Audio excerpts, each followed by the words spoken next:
because we can't let the world see that we're defeated. Hey, wifey, let's we have our book coming out, don't we? Yes, we do. We got this deal with Netflix. Yes, my brother, they owe me an apology. I'm this eco warrior right now, and I'm doing all these great environmental things. Yes, I'm saving face.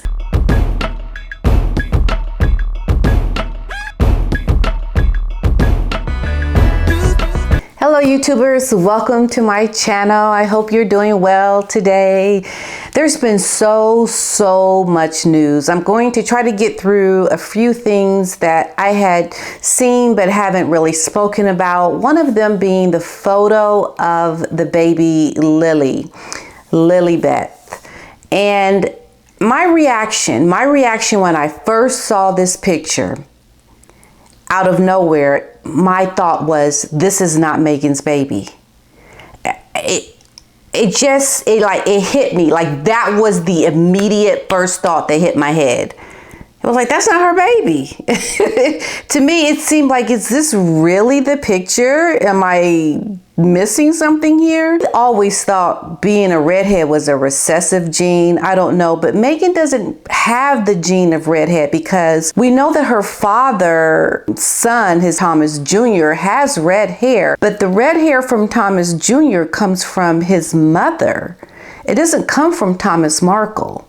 So the side of Megan's family, from her line of her mother and her father, there is no redhead. It is on her half-brother side from his mother, but not the side that is Megan's side, which is the paternal side. It just does not seem likely that they would have a child with this bright of red hair. It did not seem like it was a reality that I could believe. There's so much controversy even around the children, around the birth of these children. There's a lot of playing with the narrative in itself. And I think that alone validates, is this really their child? Because of how they've played the narrative of their children and introducing the children to the world. I wanted to talk also about the fact that it's most recently come out that Megan never really wanted to stay within the royal family. She knew that she wanted to leave from the very beginning. I've always said this.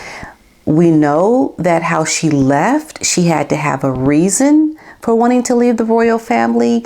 She gave reasons around racism and feeling suicidal, and these very serious things she used as toys. She used it as a game for her own benefit. And that's wrong. You don't play with serious things that real people are hurting from, and you use it and you exploit it to benefit your career, your brand, your success at making money, whatever. It is appallingly wrong to do. Don't understand how people can defend that. And this is a really good one. So experts issue this major revelation regarding Megan's stay within the royal family, and they warned that she had no intention of ever living in the UK from the very day that she wed Prince Harry.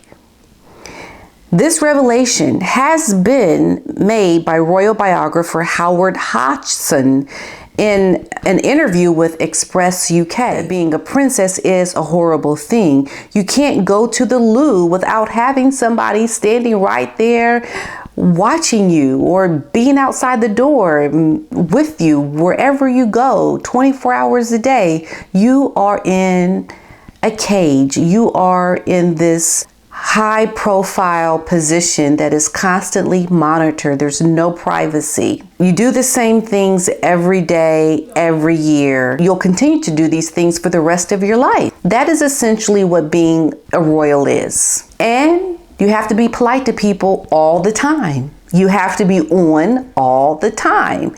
These are the things that Megan knew before she even went into the engagement. And this protection that was given to her by the royal family and the institution, the firm, the men in gray suits, whatever, she spit on their faces when she went on Oprah and spoke against the royal family. It's the actions that we're talking about. It's not me making it up. I'm not making it up. Oh, claim racism, my dear.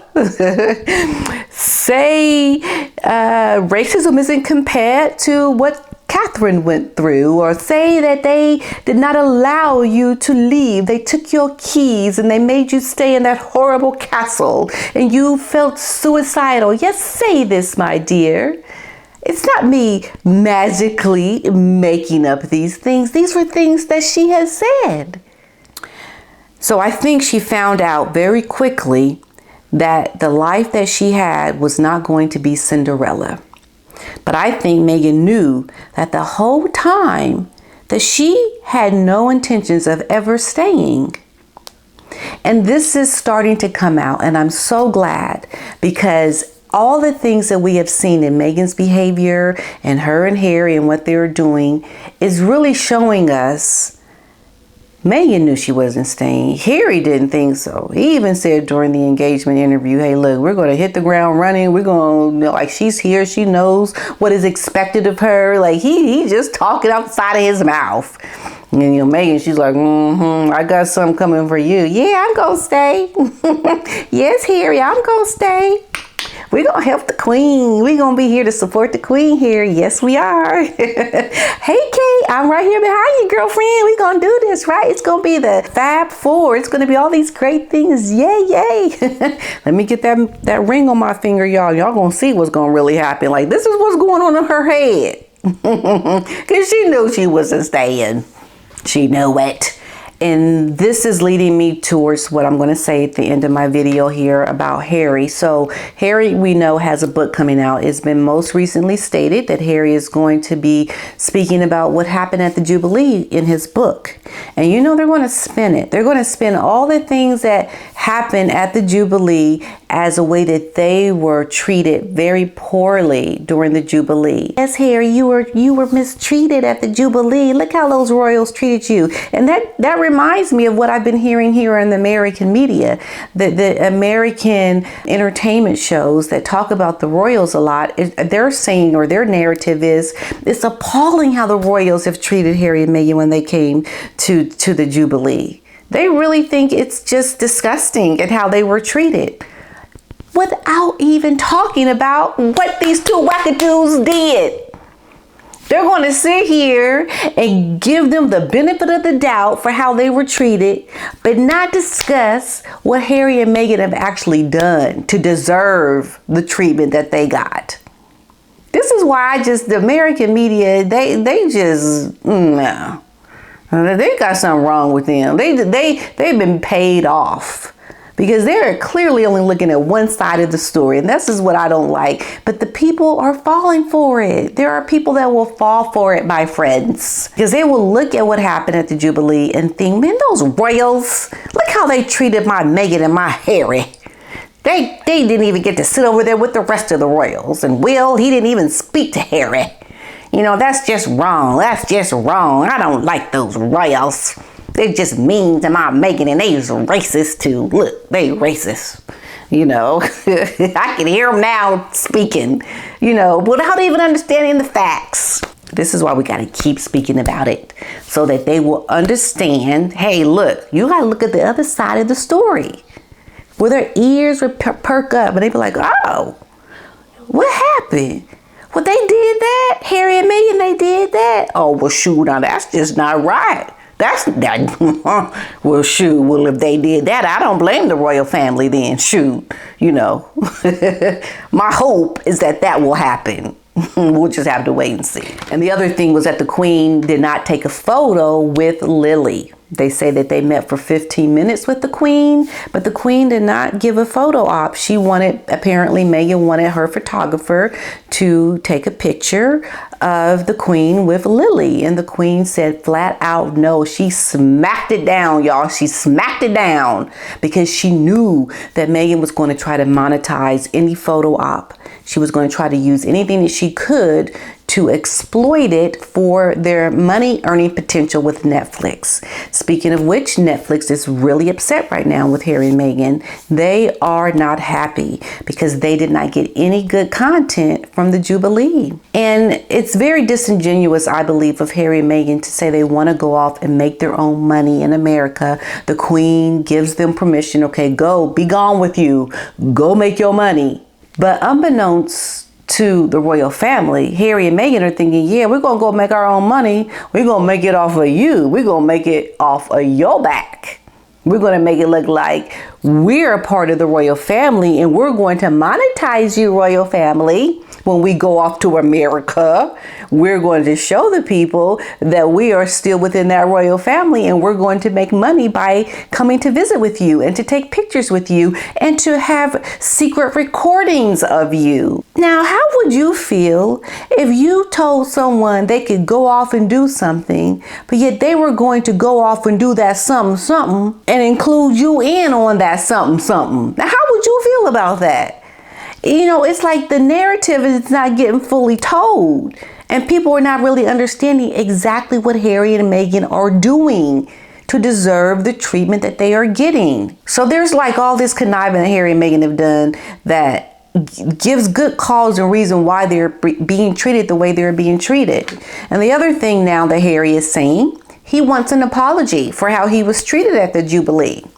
Yes, and I believe the only reason why he is saying this is because he wants to create some content. He wants some backlash. He's going to say, look, I want an apology. I'm going to create a big ruckus because y'all didn't give me the content that I needed for the Jubilee. So I want an apology, and I want you guys to apologize.